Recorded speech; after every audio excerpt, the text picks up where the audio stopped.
What's happening, everyone? Welcome to another edition of The End Zone, along with TJ ECKERT. I am Colby Daniels as we gear up for the big game this weekend. There's also a lot going on in the sports world, especially on the hardwood.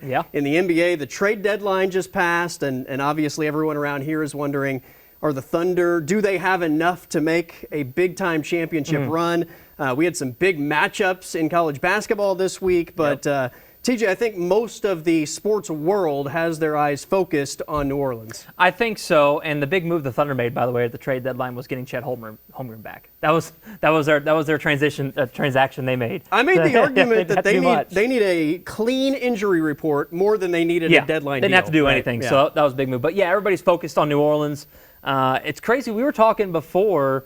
The last time it was there was the lights out game. That's right. I completely forgot that the blackout game was the last time they played the Super Bowl in New Orleans. So that's pretty crazy to think about. It seems like it's in the rotation maybe a little bit more than that long ago. But yeah, at this point it was the Harbaugh Bowl, the 49ers and the Ravens, and the lights go out. And some people argued that kind of had an impact on the way the rest of the game was played and maybe killed some momentum or transitioned the momentum. But either way, I think this is a great matchup. It was a great game 2 years ago when the Chiefs played the Eagles. I watched it back earlier this week, and it also had a ton of swings. I mean, the Eagles had the hot start. The Chiefs came back. It's a close game late, and the Chiefs obviously get the late score to clinch this thing. And you're also talking about a three-peat potentially for Kansas City. So I think this is just a really fun matchup. There's an argument to be made that there shouldn't even be a three-peat discussion right now because Philadelphia, it felt like to me, was the better team in that game. And played like it for the most part. You know, the momentum, you talked about the swings, the shift really happened when Jalen Hurts fumbles, right? Oh, and they run it back for a touchdown. Nick Bolton, they have the Eagles have an opportunity to really kind of extend their lead a little bit at that point, and then you kind of let the Chiefs back in, and we've seen it for years now. You can't do that. So it was surprising to see the Eagles kind of falter like that with a lead. They did a great job coming back and still had a chance to win, but thought they were the better team, and then just one or two plays there really were the difference. Well, I'm glad you mentioned Jalen Hurts because he is one of the 7 former Oklahoma Sooners playing in the Super Bowl. I guess 8 if you want to count Grant Calcaterra.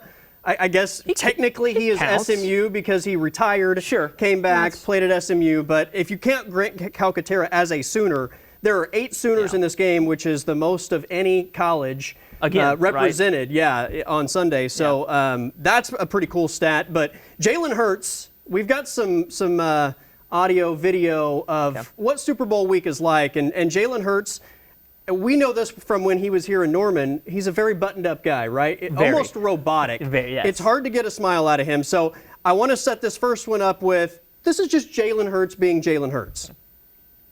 How ready are you guys for Super Sunday? We've just been taking it a day at a time. As everyone else has said, it's a great opportunity. Put a lot of work in to have these moments, and it's something you want to take advantage of.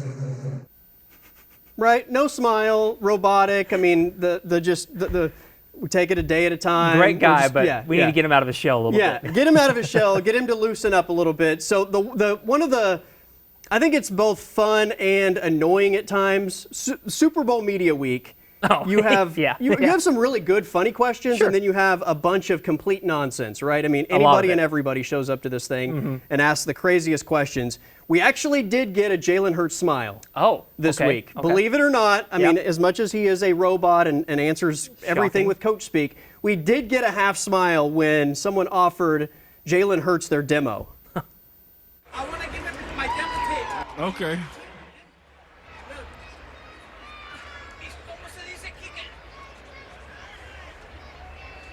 There you go. I'll see if I find the time. All right. Half smile. It may not have been a full smile, but we got a half smile from Jalen Hurts. Was that Guillermo from Jimmy Kimmel? Guillermo, okay, all right, okay. Yes. That's why he smiled. If it was just a random fan, he would have told him to get out of there. But Guillermo gets a pass. That's funny. But That's at least we got a half smile. He got a half smile. That was good. I like that. That was fun. I mentioned that Oklahoma was well represented in this game more than any other university, and Hollywood Marquise Brown, now with the Chiefs, was asked about that. Boomer Sooner, baby. I mean, it shows that we can produce, and that we used to playing high-level football out there at Oklahoma. So I didn't even know that it was that many of us. So that's a blessing. It's pretty cool that he made it back because he was looked at as maybe a potential game changer for them when they signed him. Right. And then he misses the whole year, but now he's back in the lineup. I saw somebody doing a Super Bowl sim on like a PS4 or Xbox or whatever, and the game-winning touchdown was caught by Marquise Brown. So, not saying. I don't know, those guys don't know everything, but maybe we'll see if that happens. He could certainly be a guy that could have a big impact in this Super Bowl for sure. Another guy that had a big impact in the AFC Championship game, although it was only one play, it was the clincher, Samaje Perine. I mean, this guy was a workhorse at Oklahoma, and now he's a third down back that, I mean, generally, if he's going to touch the ball, it's through the air. He's a great pass-catching back, which I would have never guessed when he was a Sooner. Agreed. But he was asked, and this is a conversation we've had on the End Zone before, he was asked about who is OU running back one if you look at the history. 4 guys, you, AP, DeMarco Murray, and Marcus Dupree back in OU. Who we starting? Come on. Who we starting RB1? Huh? Probably Adrian Peterson. Yeah? For sure. Adrian Peterson. That's a fair answer. I think that's the right answer. Yeah. Although he should have corrected the guy asking the question. It's not AP, it's AD. It's How does enough time pass that I thought everody had heard that by now? No, apparently not. People do it on social media all the time. Yes, and it's so annoying, but, you know, it is what it is. All right, before we take a timeout, one more. Creed Humphrey, the center for the Kansas City Chiefs, the all-pro center for the Chiefs. Well, he snapped the ball to Jalen Hurts back when Hurts was in Norman, and he was asked if they've had any contact before the big game. You have a history with Hurts from Oklahoma? I mean, I know, you guys overlap, obviously. Do you get a chance to talk to him, text him, anything? I haven't gotten to yet. You know, I'll probably talk to him after the game or something, but not yet. For you, Creed. Good for you, right? He's an enemy. Those are two of the most nonchalant, like, quiet people. They probably don't text anybody but their spouse. And, that's right. And that's it. So that's right. Doesn't surprise me in the slightest. So hopefully he sends a gloating text after the game is over. Or at that. least I'm hoping that that's the way it plays We'll see out. if that happens. That is TJ Eckert. I am Colby Daniels. We'll take a timeout. We're looking at college football schedules, which will release this week next on the End Zone.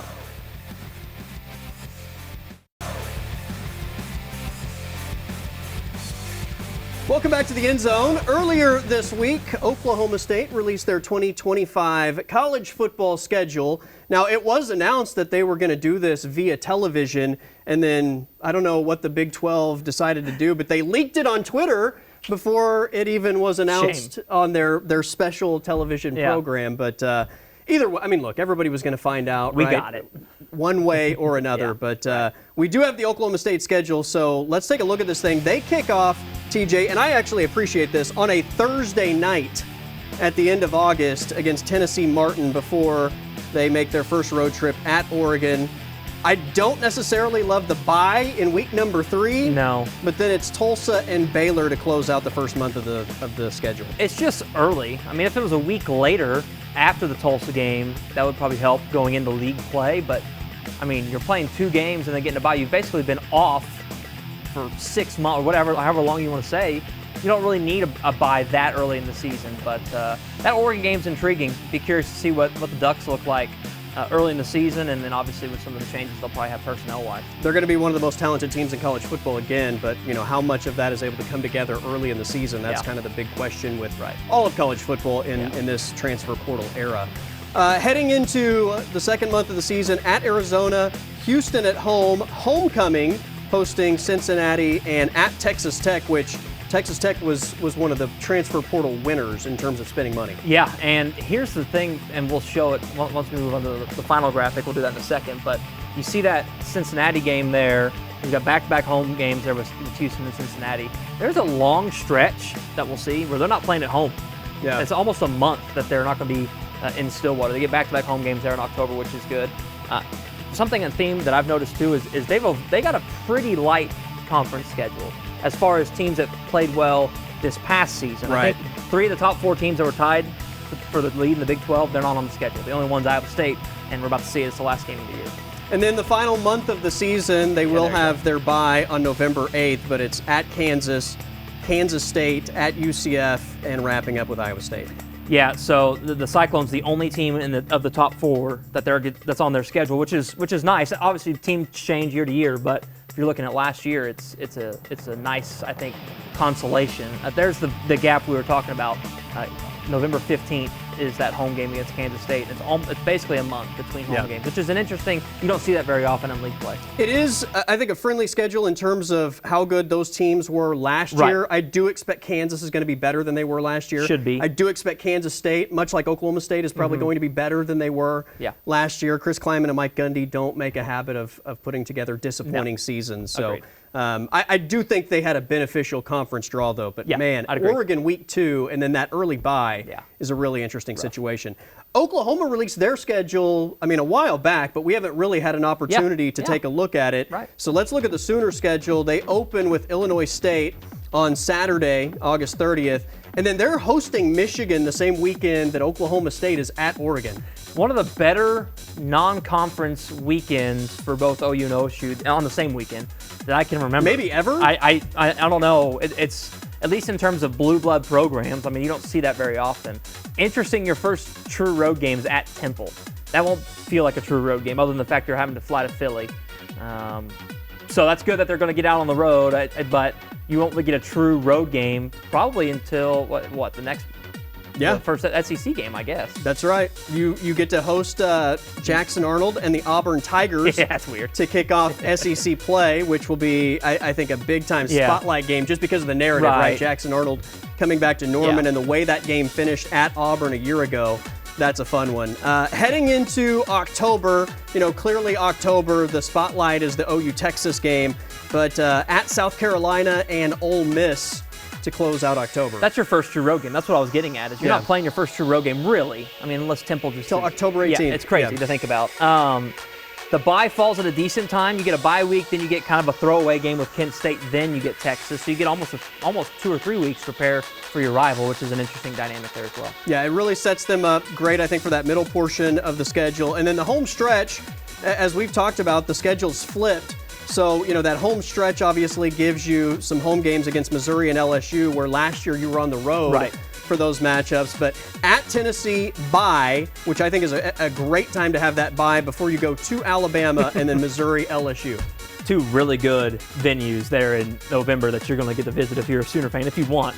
And then, getting to close at home, depending on how the season's gone to that point, is an opportunity to really kind of build momentum with a couple of decent wins as you go potentially into whatever the championships would be, if you are able to play well and be in the conversation for the SEC title game, or if you're in the playoff discussion. I know we're getting way too far ahead of ourselves there, but the schedule's decent. And I'll just say it again, we said it last year, Tennessee, Alabama, and LSU are big-time brands in college football.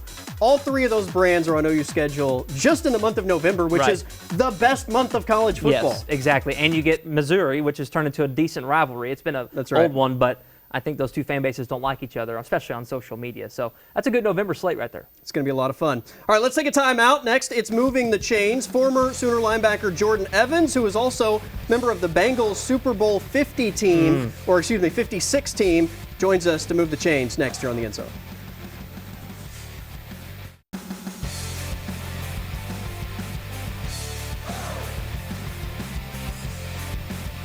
Welcome back to the End Zone, where it's time for Moving the Chains. And joining us this week is somebody that has been on the show before, Jordan Evans, former Sooner linebacker, was a member of the Cincinnati Bengals and their Super Bowl appearance a couple years ago.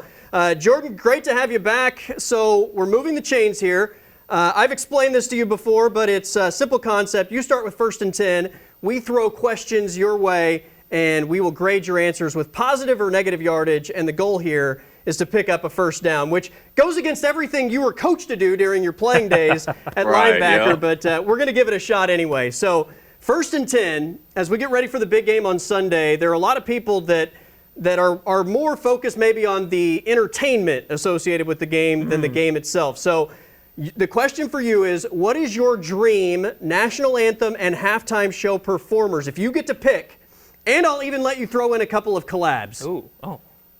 Okay, that's a good one. So, for the national anthem, Alicia Keys. Oh, easy. Love it. Love it. Yeah. Okay, and then a performer.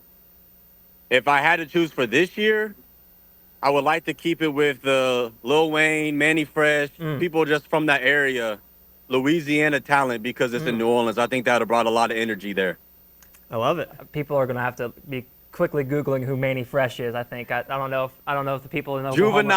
Juvenile got to be in there too. Yeah, come on. Yeah, we know. That was really good. Yeah, the whole Louisiana projects. I love it. Down there. I love that. I'm gonna give him 7 yards because he did a good job. Okay, keeping there it we local. go. Is he mad about 7 yards or happy? I can't tell as a linebacker. That's not a good first down gain, I think, if he's a defender. But hey, I used to play a little bit of offense back in my day. Okay, there we go. Offense Back in high school, yeah. All right, here we go. Let's go second down. It's the second and short. Curious what if Super Bowl pregame jitters are similar to like a regular game, like your nerves, and if it's different, is there an example from the game that you're like, oh man, I forgot to tie my shoe, or I forgot a piece of equipment? Like, did anything happen pregame that was like, oh man, whoops, that the Super Bowl is just different? From my experience, now unfortunately I didn't get to play, so I blew my knee out that year, so I was watching my teammates. Everybody was locked in. We treated just like another game. Okay. Because at the end of the day, if you get those jitters and you treat it like a different game, the outcome's not going to come how you want it. Sure. And unfortunately, we lost. The Rams just kind of came on top. But when it comes to pregame jitters, there's just an extra sense of it. But the way we portrayed, you would think it's just like any other game. Makes sense. All right, I like that. Let's go 1 yard gain, and we're setting up for a third and short. So this is definitely gettable, especially with 2 downs, right? Because we're not going to punt the ball after third down. I'm about to knock it out. We don't like going to 4th down. That's right. All right, so the week of the Super Bowl, crazy things happen. The media availability is crazy. I'm curious to hear what is the craziest thing that you've heard happen to maybe a former teammate or something the week of the Super Bowl, because there's lots of crazy stories out there just about the wildness that is the week of the Super Bowl. Yeah. Well, I mean, I'm not going to snitch on nobody, but some guys definitely enjoyed LA was missing curfew. Okay. And so the rookie got caught. Now, luckily he was on IR, but the rookie got caught, and I think he got a hefty fine.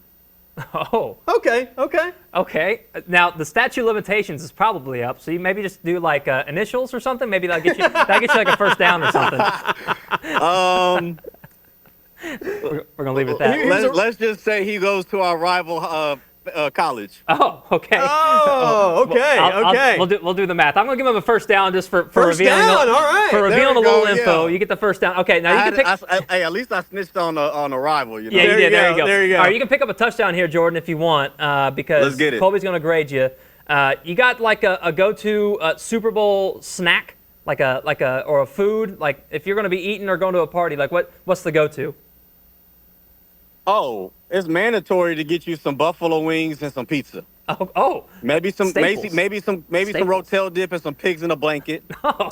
He keeps going. And then I'm a chocolate chip cookie guy at the end of the game. Okay. All right. I mean, he had me with wings. And then he just But he secured it with everything that followed the wings. So let's punch it in the end zone. Touchdown. Jordan Evans here on Moving the Chains. Jordan, always good to catch up with you. Let's do it again soon. Appreciate you, Jordan.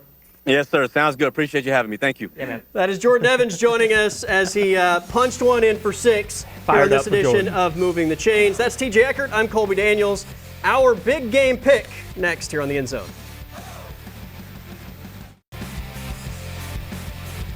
All right, TJ, wrapping up this edition of the End Zone. The NFL season wraps up on Sunday. Chiefs, Eagles. Chiefs going for the three-peat. It's their, I guess, 5th Super Bowl appearance in the last 6 years, which is crazy to think about. It would be their 4th Super Bowl win overall. Eagles obviously are a tremendous team on a tremendous run, but this is going to be a fun game.